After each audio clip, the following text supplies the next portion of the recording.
కనీసం పార్లమెంట్లో ఒక 20 నిమిషాలు మాట్లాడిన పరిస్థితి లేదు. మరి ఏం చెప్పాలి? ఇంక ఇది కంక్లూడ్ అవుతుందని ఎక్కడ అనుకుంటాం?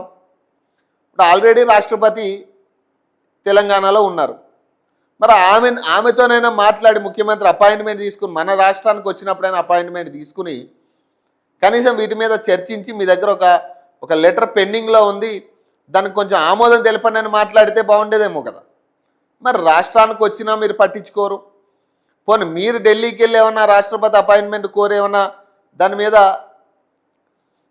సన్నాహాలు చేస్తారంటే అది లేదు. మరి ఇక బీసీలు ఏ విధంగా మీరు 42% రిజర్వేషన్ ఇస్తామని నమ్ముతారు?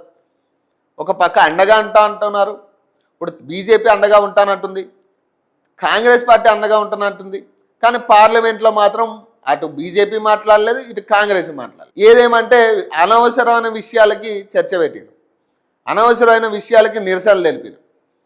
అవసరం లేని దానికి, ప్రజలతో సంబంధం లేని వాటికేమో మీరు నిరసనలు తెలుపుతూ ఉన్నారు. అసలు ప్రజల సమస్య మీదేమో మాట్లాడట్లేదు. అంటే ఇక్కడ అర్థం ఏంటి?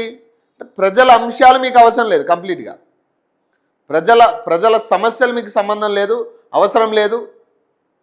ఇక మీరు ఎప్పుడు ఎన్నికలు వచ్చినా కూడా 42% ఇస్తారంటే బీసీలు మీకు ఓటేయాలి.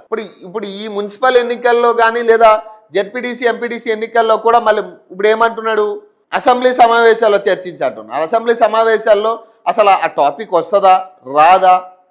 మీరు నిజంగా 42% మీద మాట్లాడితే నిజంగా సక్రమంగా వెళ్తుందా అది? లేదా మళ్ళీ 10 మంది ఎమ్మెల్యేలు అనర్హత వేటి మీద చర్చ జరుగుతుందా? అసెంబ్లీ సమావేశాల్లో ఎవ్వరు కూడా దీన్ని పట్టించుకునేటోళ్ళు లేడు. అంత పెద్ద ఎత్తున నిరుద్యోగ సమస్య జరుగుతూ ఉంటే ప్రతిపక్ష నాయకుడు వచ్చి అసెంబ్లీలో మాట్లాడలే. అసలు రాష్ట్ర ప్రభుత్వ ముఖ్యమంత్రి మాట్లాడలేదు కదా. అల్లు అర్జున్ తొక్కీసులాట గురించి మాట్లాడిన వ్యక్తి ముఖ్యమంత్రి, అసెంబ్లీలో దాని గురించి ఒక అరగంట చర్చ పెట్టిన ముఖ్యమంత్రి కనీసం రైతుల సమస్యల గురించి కానీ, మహిళల సమస్యల గురించి కానీ, నిరుద్యోగుల సమస్యల గురించి కానీ, స్కూళ్ళ సమస్యల గురించి కానీ, ఒక పోనీ విద్యాశాఖ మంత్రిగా ఉన్నాడు, గత ప్రభుత్వంలో జరిగిన అన్యాయాల గురించి లేదా మీ ప్రభుత్వం వచ్చిన తర్వాత కొత్తగా ఇంప్లిమెంట్ చేస్తానన్న అంశాల గురించి ఏనాడు మాట్లాడాలి అసెంబ్లీలో?